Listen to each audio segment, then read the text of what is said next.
அன்பிற்குரிய ஆசிரியர் தோழர்களே வணக்கங்க. இந்த வீடியோவில் நம்ம கடந்த 2023 பிப்ரவரி மாதம் 8ஆம் தேதி ஆஃப்டர்நூன் நடந்த பேப்பர் 2 எக்ஸாமில் சைக்காலஜி பகுதியை நம்ம பார்க்க போகிறோம். ஸ்டார்ட் பண்ணிடலாமா?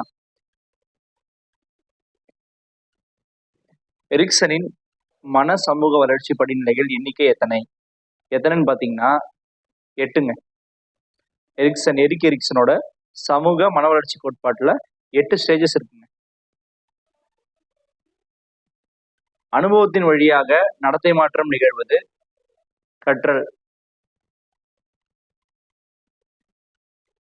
எடை, ஒளி மற்றும் பிற பரிமாணங்கள், உணர்வு போன்ற சில உளவியல் அனுபவங்களை அறிவியல் முறையில் அளவீடு செய்ய டேஷ் முறைகள் இயற்பியல் சாதனங்களை பயன்படுத்துகிறது. என்னன்னு பார்த்தீங்கன்னா மன உடல் பரிசோதனை.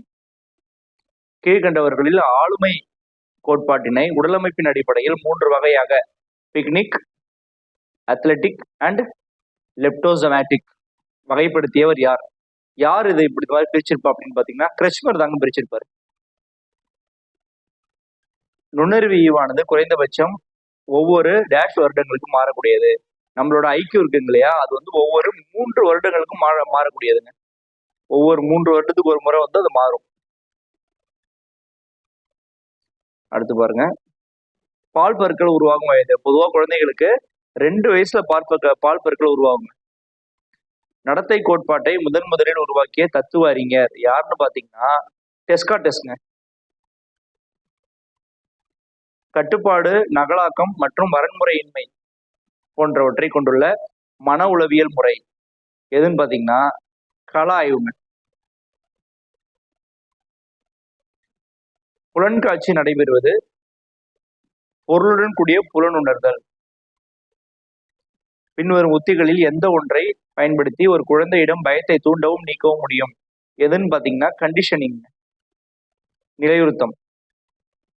ஒரு தனி மனிதனின் வாழ்க்கை மற்றும் தன் இனத்தை பாதுகாக்கும் ஊக்கியை டேஷ் என்று அழைக்கிறோம். பிரைமரிங்க, முதல் நிலை ஊக்கிகள். டேஷ் மேம்பாட்டு நிலை போலி முதிர்ச்சி நிலை என குறிப்பிடப்படும். இதில் குழந்தைகள் போலியான முதிர்ச்சி தோற்றத்தை வெளிப்படுத்துவர். எதுன்னு பாத்தீங்கன்னா குழந்தை பருவம்.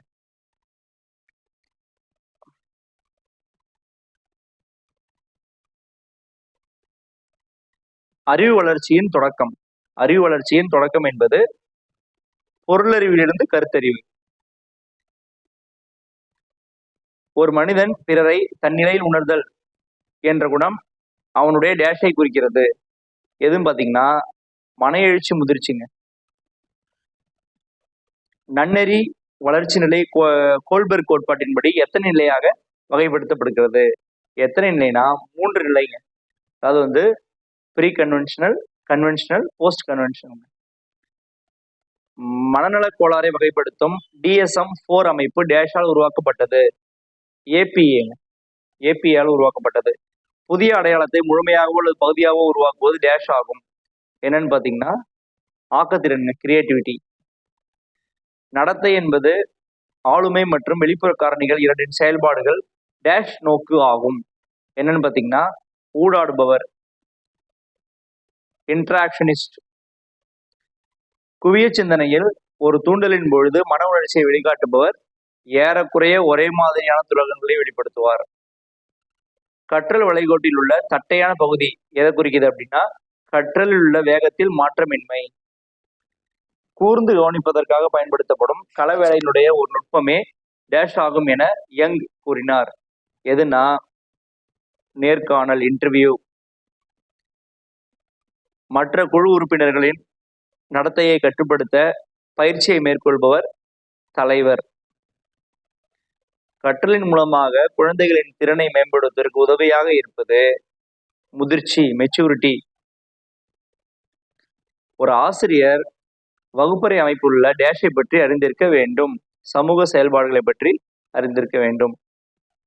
சுற்றுப்புறத்தில் உள்ள ஒரு பெரிய பொருட்கள் நம் கவனத்தை மிகவும் கவரக்கூடியதாக இருக்க காரணம் தீவிர மற்றும் உருவ அமைப்பு. மாற்றம் என்பது பொதுமைப்படுத்தப்பட்டது. மேலும் புதிய களத்திற்கான கருத்தின் விரிவாக்கம் என்ற கூற்றினை கூறியவர் யார்? MJ பீட்டர்சன் 1957 சொல்லியிருக்காருங்க. ஒரு பொருள் அல்லது கருத்து ஒன்றை பற்றி ஒருவரின் விருப்பு வெறுப்புகளை அறிந்து கொள்ள 5 புள்ளி அளவுகோலில் சுட்டி காட்டுவது லிக்கர்ட் மனப்பான்மை அளவுகோல். லிக்கர்ட் ஆட்டிடியூட் ஸ்கேலுங்க. குமரபருவத்தில் உடல் வளர்ச்சியின்படி பின்வருவனவற்றுள் எந்த ஒன்று பொருத்தமற்றது? எது பொருத்தமற்றதுன்னு பார்த்தீங்கன்னா 17 வயதில் மூளை முழுமையாக வளர்ச்சி அடைகிறது அப்படிங்கிறது தவறுங்க. மீதிய 3 கரெக்ட். சிந்திப்பதன் மூலம் கருத்துக்களை உருவாக்குவது இவற்றுடன் தொடர்புடையது. குறியீடுகளுடன் தொடர்புடையது. டேஷ் மனிதன் எந்த சூழ்நிலையிலும் இணக்கமாக இருப்பான். யாரு? நன்றாக அனுசரிப்பவர். Well adjusted. ஓகே டீச்சர்ஸ், அடுத்த வீடியோவில் பார்க்கலாம். தேங்க்யூ.